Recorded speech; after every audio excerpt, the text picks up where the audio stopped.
In the heart of Manhattan, where luxury meets legacy, the Golden Rose restaurant stands as a beacon of fine dining excellence.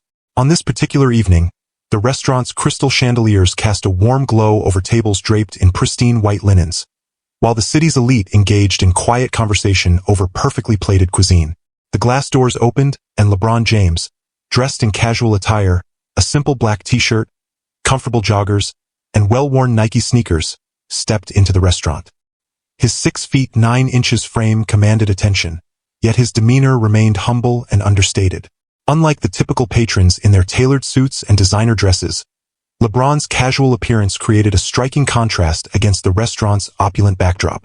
At the reception desk, Sarah, a young hostess with perfectly styled hair and an air of superiority, watched his approach with barely concealed disdain. Despite working at the Golden Rose for only 2 years, she had developed a self-appointed role as the establishment's gatekeeper, often judging guests based on their appearance rather than their character. "Good evening," LeBron said warmly, his voice carrying its characteristic calm. "I'd like a table for one, please." Sarah's eyes traveled from his casual outfit to his face, her lips curling into a slight smirk. "Sir, this is a fine dining establishment," she said, her tone dripping with condescension. "Are you sure this is where you want to dine tonight?" LeBron met her gaze steadily, his expression remaining pleasant. "Yes, I'd like to try the experience here." Sarah's smirk deepened as she grabbed a menu. "Very well, follow me." She led him past the prime seating areas, beyond the gentle music of a string quartet, to a dimly lit corner near the kitchen doors. "This spot should be appropriate," she said, dropping the menu onto the table with a subtle but intentional thud. Throughout the restaurant, other diners had begun to notice the scene unfolding. At a central table, Richard and Elizabeth Chun, regular patrons known for their philanthropy work, exchanged concerned glances. Nearby, Maria Santos, a young tech entrepreneur, whispered to her colleague about Sarah's obvious rudeness. When LeBron ordered the chef special, a $400 Wagyu beef with truffle sauce, Sarah couldn't hide her skepticism. "Are you familiar with Wagyu beef, sir?" she asked, her voice carrying across to nearby tables. "It's quite sophisticated." "Thank you for your concern," LeBron replied, his composure unwavering. "I'm looking forward to trying it." As the evening progressed, Sarah's behavior became increasingly unprofessional. She deliberately delayed his service, spoke loudly about maintaining standards, and made pointed remarks about people trying to be something they're not.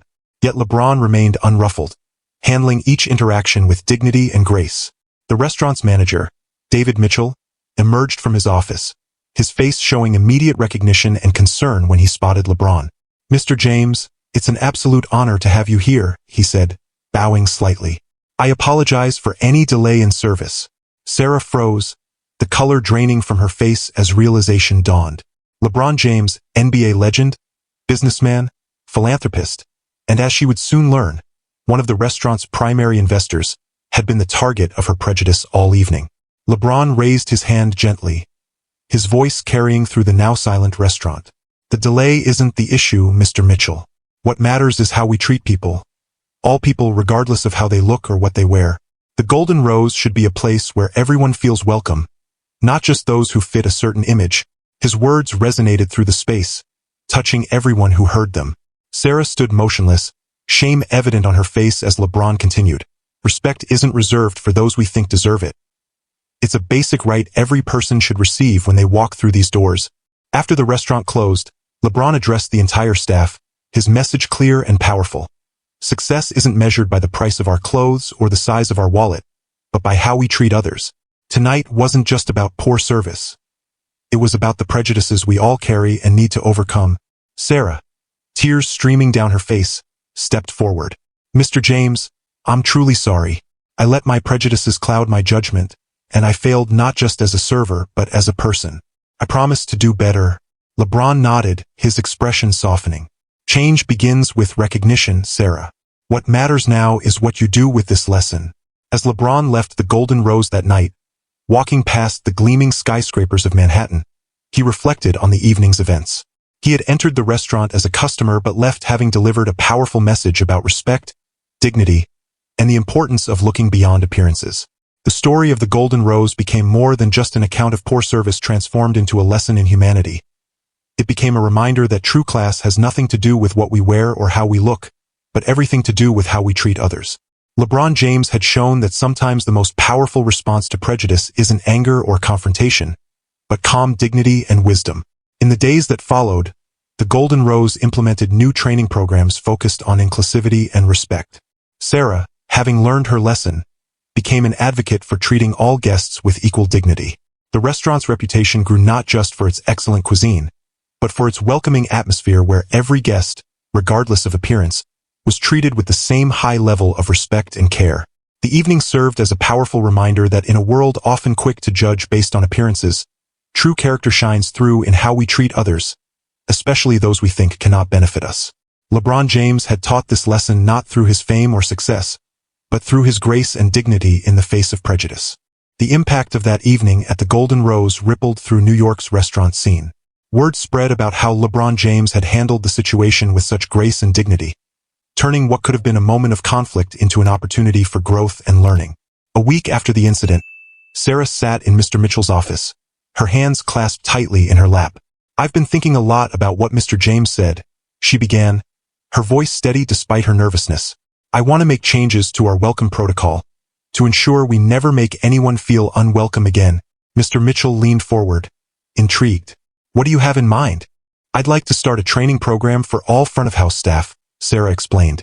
"Not just about service protocols, but about unconscious bias and the importance of treating everyone with equal respect." What happened with Mr. James? It opened my eyes to how many other guests I might have misjudged. The Golden Rose underwent a transformation that went beyond mere policy changes. The restaurant's atmosphere shifted subtly but significantly. Regular patrons noticed how the staff, led by Sarah's example, began treating every guest with the same warm welcome, regardless of their attire or appearance. One evening, about a month after the incident, Richard and Elizabeth Chun were dining at their usual table when they observed Sarah warmly welcoming a group of young artists, dressed in casual clothes and carrying portfolios from a nearby gallery opening. "Remember when she would have turned her nose up at them?" Elizabeth whispered to her husband. Richard nodded, watching as Sarah genuinely engaged with the group, asking about their art and ensuring they felt comfortable. LeBron's lesson really stuck. "It's beautiful to see." The story reached LeBron through various channels. During a post-game interview, a reporter asked him about the incident at the Golden Rose. LeBron's response exemplified the same grace he had shown that night. "It's easy to get angry when you face prejudice," he said thoughtfully. "But anger rarely changes hearts. Sometimes the most powerful thing you can do is stay calm and show people a better way." What happened at the Golden Rose wasn't just about me. It was about every person who's ever been judged by their appearance rather than their character. The Golden Rose became known not just for its exceptional cuisine, but for its inclusive atmosphere. Sarah, once the self-appointed gatekeeper, became its strongest advocate for change. She often shared her story during staff training sessions, using her experience as a powerful example of how prejudice can blind us to the humanity of others. 1 year later, the Golden Rose hosted a special dinner event focusing on community inclusion.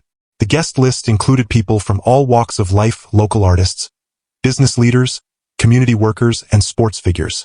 Sarah stood at the entrance, welcoming each guest with genuine warmth. As she watched the diverse crowd mingling in the restaurant's elegant space, she remembered LeBron's words from that night.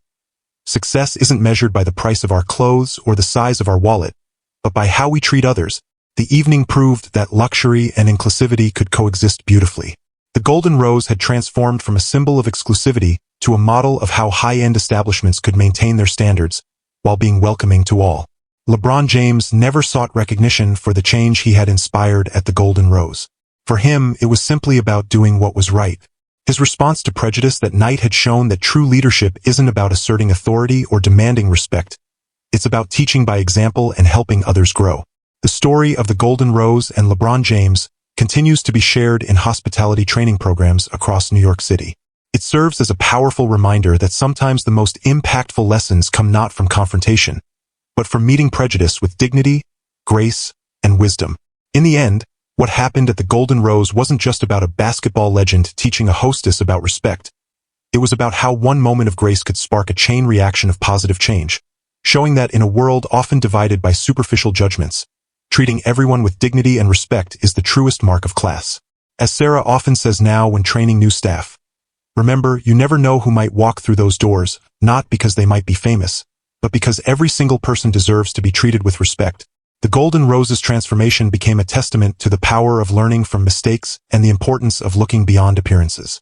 It proved that true luxury isn't about exclusivity, but about creating an environment where everyone feels valued and welcome. And somewhere in Manhattan, the Golden Rose continues to shine, not just as a beacon of fine dining, but as a reminder that sometimes the most powerful lessons come from unexpected teachers, and that true change begins with a single moment of choosing dignity over prejudice. 2 years after that fateful evening, the Golden Rose celebrated its 25th anniversary. The celebration wasn't just about the restaurant's longevity. It was about its evolution into something far more meaningful than its founders had ever envisioned. The anniversary event was unlike any other in the restaurant's history. The guest list included people from every walk of life. Wall Street executives sat beside street artists, famous athletes alongside school teachers. In the corner where LeBron had once been seated in an attempt to hide him away, a plaque now hung. Every person who walks through these doors brings their own story. Our privilege is to make that story better. LeBron James, Sarah, now the restaurant's director of guest relations, stood at the podium, addressing the gathered crowd. Her hands trembled slightly as she spoke, but her voice carried clear and strong through the room. 2 years ago, I thought I knew what luxury meant, she began. I thought it was about exclusivity, about keeping certain people out. Then LeBron James walked through our doors, and in one evening, taught me that true luxury is about making everyone feel extraordinary. As she spoke, the doors opened, and an unexpected guest entered. LeBron James, fresh from a game at Madison Square Garden, still in his post-game suit, walked in. The room fell silent, then erupted in warm applause. Sarah's eyes welled with tears as she continued. Mr. James, I didn't know you were coming tonight, but your presence makes this moment even more special. The lesson you taught us wasn't just about restaurant service. It was about humanity, about seeing people for who they are, not what they wear or how they look. LeBron made his way to the podium, embracing Sarah in a warm hug that brought more tears to her eyes. Taking the microphone, he addressed the crowd.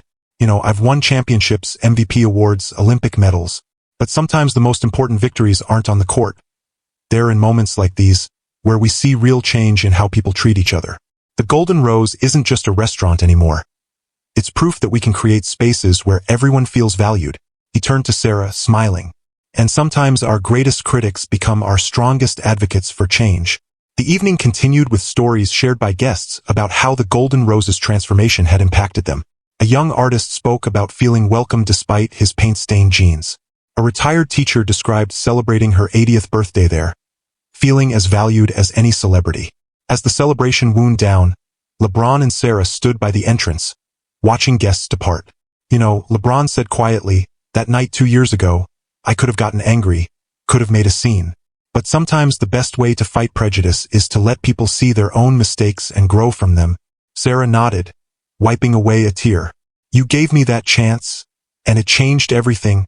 The Golden Rose's story became more than just a tale about a restaurant or a basketball legend. It became a blueprint for change in the hospitality industry. Other high-end establishments began examining their own practices, realizing that exclusivity and respect weren't mutually exclusive.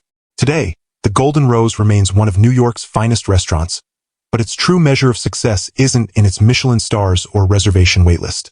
It's in the diverse crowd that fills its tables each night, in the genuine warmth of its welcome, and in the way it has proved that true luxury isn't about keeping people out. It's about bringing people together. As for LeBron James, he never spoke publicly about that night, preferring to let the changes he inspired speak for themselves. But occasionally, when dining at the Golden Rose, he'll request that same corner table not because he wants to hide, but as a reminder that sometimes the darkest corners can become the brightest symbols of change. The story of the Golden Rose and LeBron James continues to inspire, reminding us that in a world often divided by superficial judgments, the most powerful statement we can make is to treat everyone with dignity and respect. It stands as testament to the fact that true change doesn't always come from grand gestures or loud proclamations, but from quiet moments of dignity met with grace, and the courage to learn from our mistakes. And so, the Golden Rose continues to bloom in the heart of Manhattan, not just as a restaurant, but as a beacon of hope, proof that when we look past appearances and treat everyone with respect, we don't diminish luxury. We define it in its truest, most beautiful form.